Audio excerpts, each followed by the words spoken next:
क्या बताऊं भैया, मुश्किल से घर का खर्च निकलता है, ऊपर से पुराना कर्ज भी है। अब तो बस इसी में गुजारा कर रहे हैं।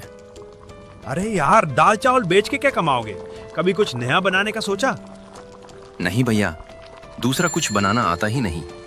खेत भी नहीं है कि खेती करूं, जो आता है वही बेच रहा हूं। देख भाई, अगर आगे बढ़ना है ना तो कुछ अलग करना पड़ेगा।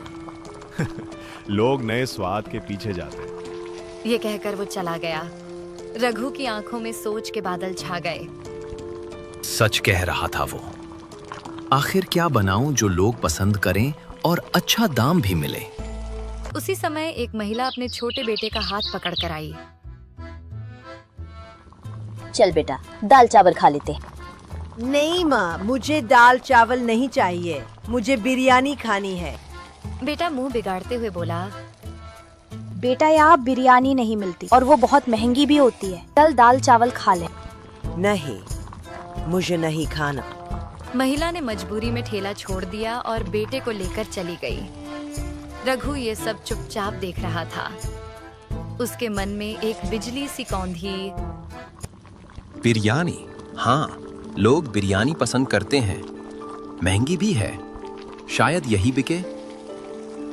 शाम को जब रघु ने ठेला समेटा और घर पहुंचा तो उसका चेहरा उम्मीद से चमक रहा था। कमला, उसने अपनी पत्नी को आवाज दी।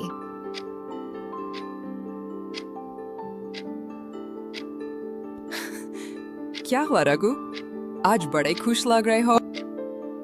सोच रहा हूँ कल से ठेले पर बिरयानी बेचें, लोग पसंद भी करेंगे और मुनाफा भी अच्छा होगा। कमला चौंक गई। बिरयानी? लेकिन बनाएगा कौन? मुझे तो नहीं आती। रघु कुछ पल सोचता रहा, फिर बोला, सलीम को क्यों ना पूछूं। वो होटल में काम करता है, उसे तो बिरयानी बनानी आती होगी। वो जरूर सिखा देगा। कमला हंस दी। ठीक है, पूछ लेना। अगर सच में सीख गए तो हो सकता है हमारी किस्मत बदल जाए। रघु के चेहरे पर उम्मीद की किरण चमक उठी। उस रात वो देर तक बैठा तारों को देखता रहा और मन ही मन ठान चुका था, कल से जिंदगी बदलनी है, किसी भी कीमत पर।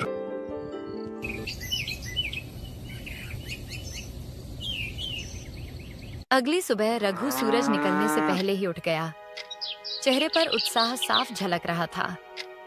जल्दी जल्दी नहा धोकर उसने कपड़े पहने और अपने दोस्त सलीम के घर की ओर चल पड़ा। गांव की पगडंडी पर हल्की हल्की धुंध थी, मगर रघु के कदमों में एक नई उम्मीद की रफ्तार थी। सलीम के घर पहुंचते ही दरवाजे पर दस्तक दी। कौन है? अरे रघु, बड़े दिनों बाद आए हो भाई। हाँ यार, काम के चक्कर में समय ही नहीं मिल पाया। सोचा आज आकर तुमसे कुछ जरूरी बात कर लूं। अरे आओ आओ अंदर। सलीम ने उसे चारपाई पर बैठाते हुए कहा। क्या बात है, चेहरे से तो लग रहा है कोई बड़ा फैसला लेने वाले हो। रघु ने गहरी सांस ली। सलीम भाई, तुम्हें पता है मेरी हालत कैसी है। ठेले पर दाल चावल बेच बेच कर गुजारा मुश्किल हो गया है। कर्ज का बोझ भी बढ़ता जा रहा है। सोच रहा हूं कुछ नया करूं और इसी वजह से तुम्हारे पास आया हूं। सलीम ने गंभीर होकर पूछा, क्या मदद चाहिए भाई?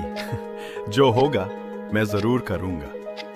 रघु ने थोड़ी हिचकिचाहट के बाद कहा, भाई मुझे तुमसे बिरयानी बनाना सीखनी है। सुना है तुम्हारी बिरयानी का जवाब नहीं। सलीम का चेहरा खिल गया।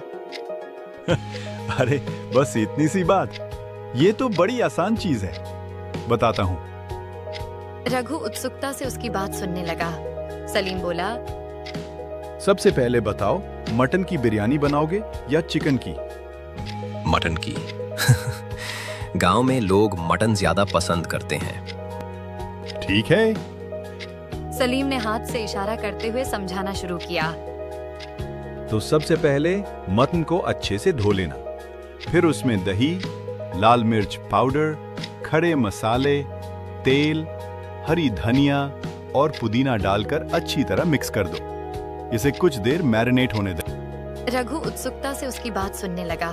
सलीम बोला, जब तक मटन मैरिनेट हो रहा है तुम चावल उबाल लो। उसमें भी खड़े मसाले और थोड़ा नींबू डालना, इससे खुशबू बढ़ेगी। फिर मटन को धीमी आंच पर पकाना, करीब 90% पक जाए, तब उसके ऊपर चावल डालकर ढक दो। फिर 30 मिनट दम लगाना और तैयार। रघु उत्साह से बोला, अरे भाई, ये तो सच में आसान है, बस सही तरीके से पकाना होगा। हाँ, आसान है, लेकिन याद रखना, दम और धीमी आंच ही असली स्वाद लाती है। अगर ये सीख गए तो यकीन मानो लोग उंगलियां चाटेंगे। रघु की आंखों में चमक आ गई। बस भाई, अब ठान लिया है, मटन बिरयानी का ठेला लगाऊंगा। उम्मीद है कुछ कमाई हो जाएगी। तुम मेहनती हो रघु। यकीन मानो, तेरा ठेला गांव में मशहूर होगा। शुक्रिया भाई, तुमने हिम्मत दी। अब चलता हूँ, कल की तैयारी करनी है। घर लौटकर रघु ने कमला को सब बताया। कमला मुस्कुराई। अच्छा हुआ सलीम ने बता दिया। कल देखते हैं लोग पसंद करते हैं या नहीं। लेकिन दाम क्या रखोगे? 100 रुपया प्लेट रखूंगा, सही मुनाफा होगा। ठीक है, तो फिर अब इसे तैयारी शुरू कर दो।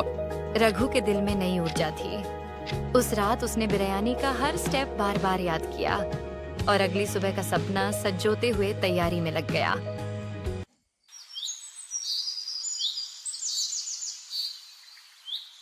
सुबह होते ही रघु ने जल्दी जल्दी नहा धोकर काम शुरू कर दिया। उसके चेहरे पर अब पहले जैसी थकान नहीं, बल्कि उम्मीद की चमक थी।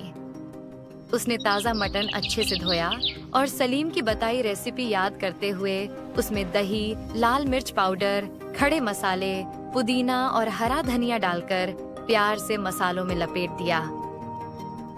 कामला, देखना, आज गांव में ऐसा स्वाद फैलेगा कि लोग खुद चल कर आएंगे। हाँ, भगवान करे आज तेरा ठेला लोगों की पसंद बन जाए। मैं भी तेरी मदद करती हूँ। रघु ने चावल उबालते हुए नींबू का रस और मसाले डाले। रसोई से फैलती खुशबू ने खुद रघु को भी भूख महसूस करवा दी। बड़े बड़े हांडों में बिरयानी भरकर उसने ठेला सजाया और गांव के मुख्य चौराहे पर पहुंच गया। जैसे ही बिरयानी का पहला दम खुला, उसकी खुशबू चारों ओर फैल गई। राह चलते लोग रुककर देखने लगे। तभी कल वाली महिला और उसका छोटा बेटा वहां से गुजरे। माँ, देखो देखो, यहाँ मटन बिरयानी है। बच्चा उछलते हुए बोला। महिला चौंक गई। अरे हाँ, यहाँ बिरयानी, वो भी मटन की। चलो आज खाते हैं। दोनों ठेले के पास पहुँचे। भैया, क्या सच में बिरयानी है? हाँ दीदी, आज स्पेशल मटन बिरयानी है। एक बार खाकर देखिए, उंगलियां चाटते रह जाएंगी। अच्छा, कितने की प्लेट है? बस 100 रुपए की एक प्लेट और उसमें 2 बड़े मटन के पीसेस मिलेंगे। रघु ने प्यार से एक प्लेट परोसी। महिला और बेटा जैसे ही खाने लगे, उनके चेहरे खिल उठे। अरे भाई, ये तो कमाल की बिरयानी है। महिला ने चौंक कर कहा। बेटा खुशी से बोला, माँ, ये तो रेस्टोरेंट से भी अच्छी है। एक प्लेट और दे दो। महिला हंसते हुए बोली। रघु के दिल में खुशी की लहर दौड़ गई। उसने तुरंत दूसरी प्लेट बना दी। महिला ने खाते खाते कहा, भैया, अब दाल चावल मत बनाना, तुम्हारी मटन बिरयानी तो लाजवाब है। इसी बीच 2 बुजुर्ग आदमी ठेले के पास आए। अरे रघु, आज क्या मटन का जायका खिला रहे हो सबको? एक ने हंसते हुए पूछा। रघु बोला, काका, सिर्फ मटन नहीं, मटन बिरयानी है, लीजिए चखिए। वाह, मेरी तो पसंदीदा डिश है, 2 प्लेट लगाओ। जैसे ही बुजुर्गों ने पहला निवाला लिया, एक ने उंगलियां चाटते हुए कहा, भाई क्या बात है, ये तो सच में लाजवाब बनी है। और ये मटन इतना मुलायम कि मुंह में ही घुल रहा है। मसालों का स्वाद तो गजब है। धन्यवाद काका, आपकी दुआ से ही तो ये सब है। धीरे धीरे ठेले पर भीड़ बढ़ने लगी। लोग खुशबू से खींचे चले आ रहे थे। शाम तक बिरयानी का एक भी दाना बाकी नहीं बचा। रघु ने खाली हांडों को देखकर चैन की सांस ली और खुशी से घर लौट आया। कमला, उसने दरवाजे पर कदम रखते ही आवाज दी। आज तो चमत्कार हो गया। एक दिन में उतनी कमाई हुई जितनी महीने भर में नहीं होती थी। कमला खुशी से बोली। सच? वाह भगवान, अब तो हमारा सारा कर्ज उतर जाएगा। तेरा ठेला मशहूर हो गया रघु। रघु ने गहरी सांस ली और कहा, हाँ कमला, आज लगा कि मेहनत और सही सोच से जिंदगी सच में बदल सकती है। उस रात रघु और कमला के चेहरे पर संतोष की मुस्कान थी। घर में खुशबू बिरयानी की नहीं, सपनों के सच होने की थी। अगले दिन रघु ठेला लेकर उसी जगह पहुंचा। ठेले के पास पहले से ही ग्राहकों की लाइन लगी थी। तभी सलीम वहां आया और मुस्कुराकर बोला, अरे रघु, तुमने तो मुझे भी पीछे छोड़ दिया। पूरी बिरयानी की खुशबू गांव में फैल गई है। रघु हंसते हुए बोला, अरे यार, पहले खुद खा तो लो, फिर बताना कैसी है। सलीम ने सिर हिलाया। खाने की जरूरत नहीं। लोगों की तारीफें सुनकर ही पता चल गया है कि तूने कमाल कर दिया है। रघु भावुक होकर बोला, भाई, ये सब तेरी वजह से हुआ है। तूने मुझे रास्ता दिखाया। तेरे इस एहसान को मैं जिंदगी भर नहीं भूलूंगा। अरे यार, दोस्तों के बीच एहसान नहीं होता। तेरी मेहनत ही तुझे यहाँ तक लाई है। धीरे धीरे रघु की बिरयानी का ठेला गांव में मशहूर हो गया। अब वो सिर्फ ठेले वाला नहीं, सबकी पसंदीदा बिरयानी वाला रघु बन चुका था। गरीबी और कर्ज की जगह उसके घर में अब खुशियां और तरक्की की खुशबू फैल चुकी थी।